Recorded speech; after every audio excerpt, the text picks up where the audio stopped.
ആരും അങ്ങോട്ടും ഇങ്ങോട്ടും ഒന്നും നോക്കി എഴുതണ്ട കേട്ടല്ലോ. ഞാൻ അതിന് ആരുടെ നോക്കി എഴുതാനാ? എന്റെ ക്ലാസ്സിലുള്ളവരൊക്കെ അപ്പുറത്തെ ക്ലാസ്സിലല്ലേ ഇരിക്കുന്നത്, ഞാൻ മാത്രം ഒറ്റയ്ക്ക് ഈ ഒരു ക്ലാസ്സിൽ. പിന്നെ ഞാൻ ആരുടെ നോക്കി എഴുതാനാ?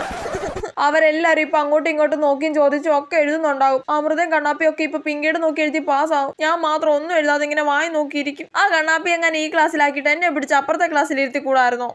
സിലബസിന് പുറത്തുനിന്നുള്ള ക്വസ്റ്റ്യൻ ഉണ്ടോന്ന് പോലും എനിക്ക് ക്വസ്റ്റ്യൻ പേപ്പർ നോക്കിയിട്ട് മനസ്സിലാവുന്നില്ലേ. ആ പിങ്കി ഈ ക്ലാസ്സിലുണ്ടായിരുന്നെങ്കിൽ അതെങ്കിലും ഇപ്പൊ മനസ്സിലാക്കാൻ പറ്റിയേനെ. അയ്യോ ദേ ഇവരൊക്കെ കോപ്പി അടിച്ചെഴുതുവാ, എനിക്കിത് സഹിക്കാൻ പറ്റുന്നില്ലേ.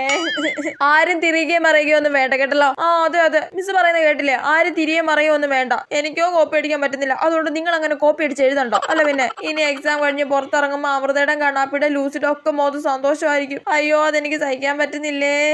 അവർക്ക് എക്സാമിന് ഒന്നും എഴുതാൻ പറ്റല്ലേ. അവരുടെ ക്ലാസ്സിലുള്ള സ്ട്രിക്റ്റ് ആയിട്ടുള്ള ഏതെങ്കിലും ടീച്ചർ ആയിരിക്കണേ. അവരെ അങ്ങോട്ടും ഇങ്ങോട്ടും അനങ്ങാൻ പോലും മിസ് വിടല്ലേ. സൈലൻസ്. ഈ ക്ലാസ്സിലെ ആൾക്കാരെയും കോപ്പി അടിക്കാൻ വിടല്ലേ ദേമേ.